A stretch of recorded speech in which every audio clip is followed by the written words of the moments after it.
Paving the Way podcast. Welcome to 5 Minute Mondays with your host, Medusa. Come listen to some fascinating stories, affirmations, wisdom, and even a few interviews of people that have paved the way and are paving the way in their journey of success. Listen to their timeline of adversities from traumas to triumph, and also listen to some guidance of life and even a few workshops of living your best life, digging deep and understanding the science of happiness, learning how to bounce back, the art of being present, 7 reasons to be mindful, the power of gratitude, and so much more. Paving the Way podcast with your host, Medusa.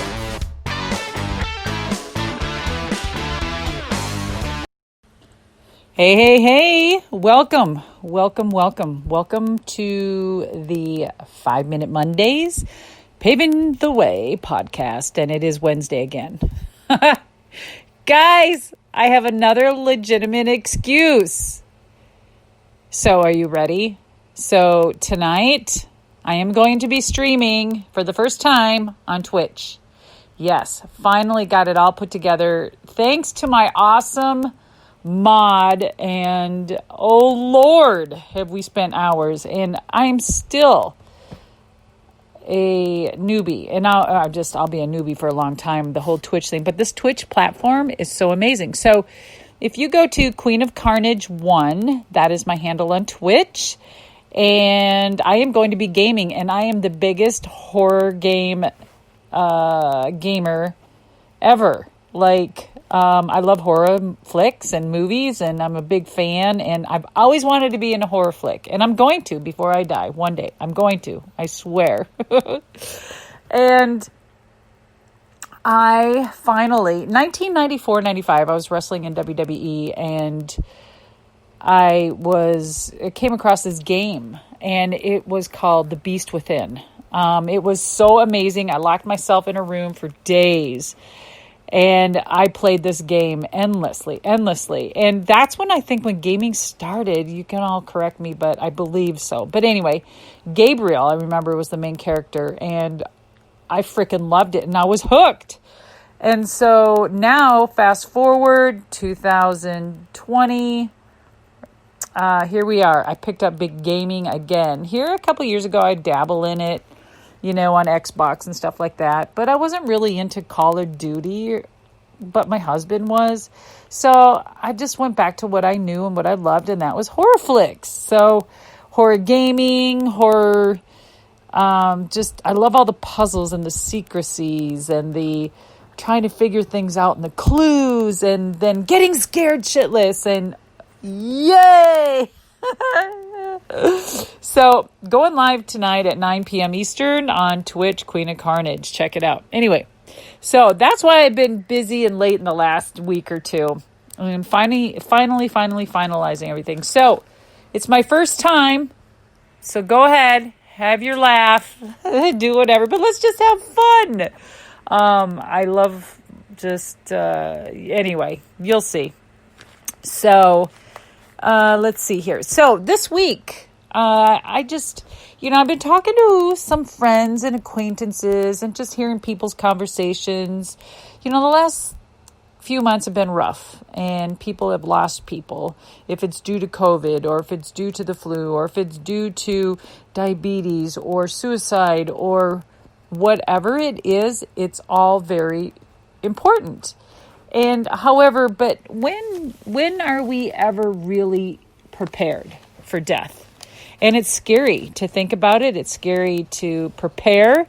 And I just thought, with everything going on, I just thought maybe this is a great time to speak freely and openly and comfortably about it, because it's never like, you never have time until the time comes. And I just think this could be a little preparativeness for people that might be in a situation, or maybe is thinking about it and hasn't, or, blah, blah, blah. Now, my husband and I have spoke about and planned him being military. He can be born. Lord have mercy, be buried at the military place, but grounds. But him and I both decided we'd like to be cremated. So that's our choice, and I don't know what everyone else's choices are, but getting all that stuff in order and not being hit with it in a shock, it's just like preparing and how you handle your job and getting ready for work, or how you prepare for your monies and banks and bills and preparing for a goal or going for that contest. And I know it's a little different, and I don't mean to sound so like there's no feelings to it, but there really is. I didn't mean it to make it sound that way, but there's a lot of care and love into this. And so sometimes we think, why didn't we have a plan in place? Sometimes there is no life-threatening emergency, yet we realize how poorly prepared we are for the real crisis. Should one arise. But we need a plan. We all need a plan.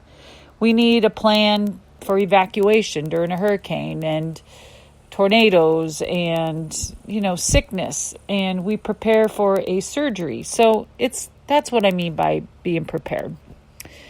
And God knows none of us are prepared for losing a loved one or, pet or, anything. So, I mean, I advise people to preparing for change in their health, because I've been through a lot. I didn't want to be like a know-it-all, trying to explain to friends and people. I have some friends that actually work in the funeral business, which I think is pretty remarkable and very strong and big of these people, because that takes a big-hearted person, and kudos to my friends that can do that. Also for nurses and doctors, Lord, or veterinarians. I could never be a veterinarian. Oh my gosh. Nurse, yes. Veterinarian, no. Pets, they have my biggest heart.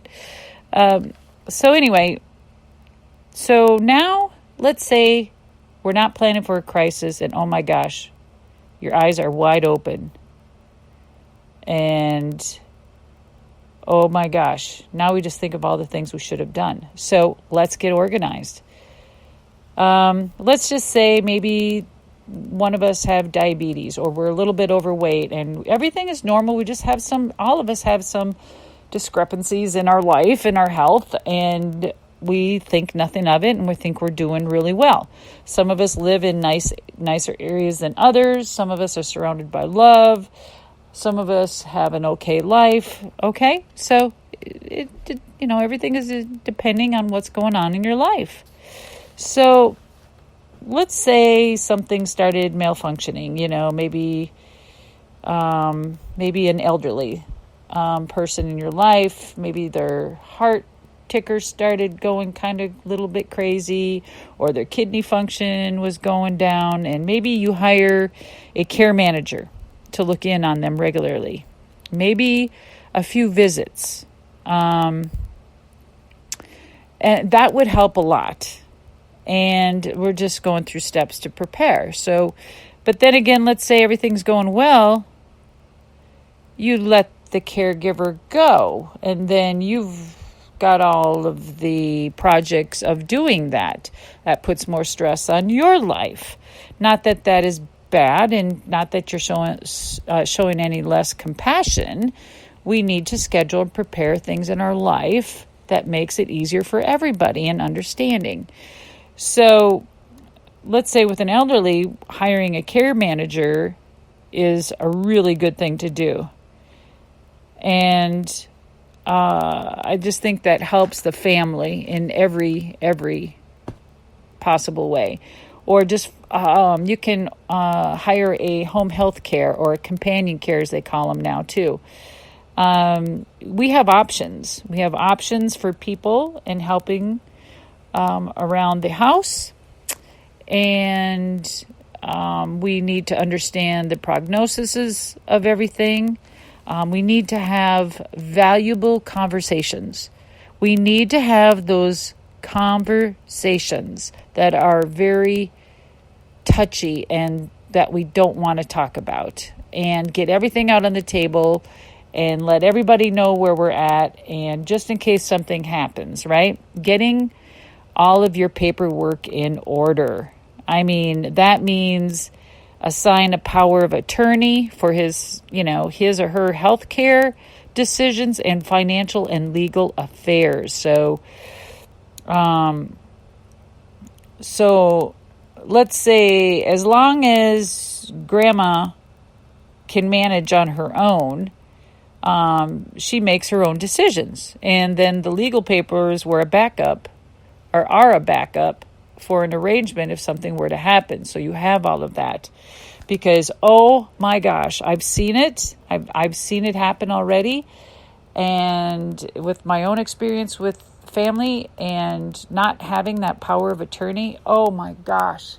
And how you can get sucked in and wrapped in and being accountable, or not just accountable, but being legally bound to all of their expenses and bills. So you got to make sure that you are prepared for all of this.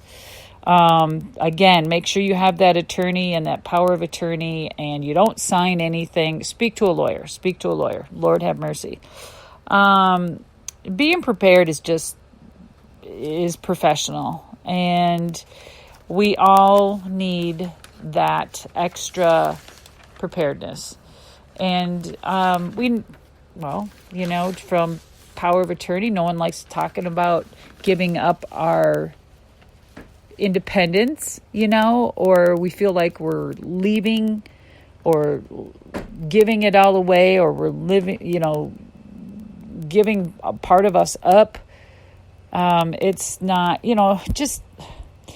just going into a surgery of getting something done, a foot fixed. I mean, you just never know. You may not come out. And that being said, I know that, just having a slight scare in life, the last thing you think about was, oh my gosh, is my house clean? Or, oh my gosh, I didn't say I'm sorry to this person. So it's really, living your best life and your best person, living your best you.